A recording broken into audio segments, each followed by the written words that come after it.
నిర్మల్ జిల్లాలోని ప్రముఖ పుణ్యక్షేత్రం బాసరలో తీవ్ర విషాదం చోటు చేసుకుంది. గోదావరి నదిలో స్నానానికి వెళ్లి 5 యువకులు మృతి చెందారు. సరస్వతి అమ్మవారి దర్శనం కన్నా ముందు పుణ్యస్నానాలకు గోదావరిలో దిగి ప్రమాదవశాత్తు మృత్యువాత పడ్డారు. యువకుల మృతితో అమ్మవారి దర్శనానికి వచ్చిన కుటుంబాలకు తీరని శోకం మిగిలింది. గోదావరి నదిలో ప్రమాదవశాత్తు మునిగి 5 యువకులు మృతి చెందడంతో విషాదం నెలకొంది.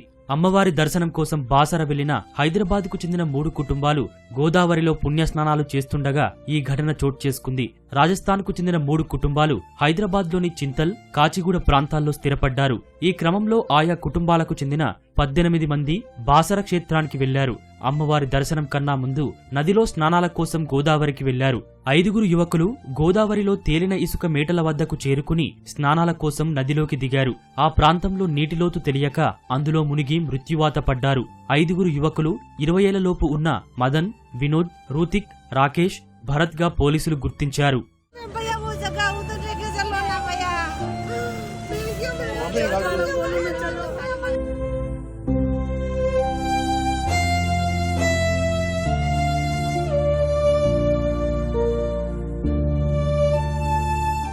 కళ్ల ముందు మునిగిపోతున్న యువకులను స్థానికులు కాపాడే ప్రయత్నం చేసినప్పటికీ ఫలితం దక్కలేదు. గోదావరి ఘాట్కు చేరుకున్న పోలీసులు మృతదేహాలను భైంసా ఏరియా ఆస్పత్రికి తరలించారు.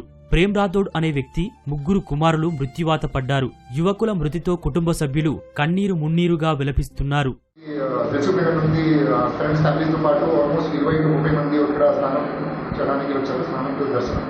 దర్శనం చేసిన తర్వాత గోదావరిలో స్నానం చేయడానికి వెళ్ళారు. ఊరు నుండి మధ్యలో ఐలాండ్ ఉంది, అక్కడ దిగి వాళ్ళు స్నానం చేస్తున్నారు. అప్పుడే 5 అబ్బాయి అంటే యూత్స్ వాళ్ళు ఏం డిసైడ్ చేశారు, లోపల పోయి అక్కడ స్నానం చేద్దాం. అక్కడ కొంచెం ముందు పోయినప్పుడు డెప్త్ సడన్గా ఇంక్రీజ్ చేయండి. అది అందుకే గారు వాళ్ళు డ్రాపింగ్ అక్కడ అయింది. డ్రాపింగ్ అయినప్పుడు అక్కడ రెస్క్యూ చేయడానికి మన పోలీస్ వాళ్ళు ఎఫర్ట్ పెట్టారు. దీంట్లో 5 బాడీ మనకు దొరికినప్పుడు వాళ్ళకి హాస్పిటల్ షిఫ్ట్ చేశాము. హాస్పిటల్ షిఫ్ట్ చేసిన క్రమంలో ఇక్కడ డాక్టర్స్ బ్రాడ్ డెడ్ డిక్లేర్ చేశారు. ఫర్దర్ ప్రాసెస్ మేము లీగల్ ప్రాసెస్ ఏమేమి ఉంటాయి తీసుకున్నాము.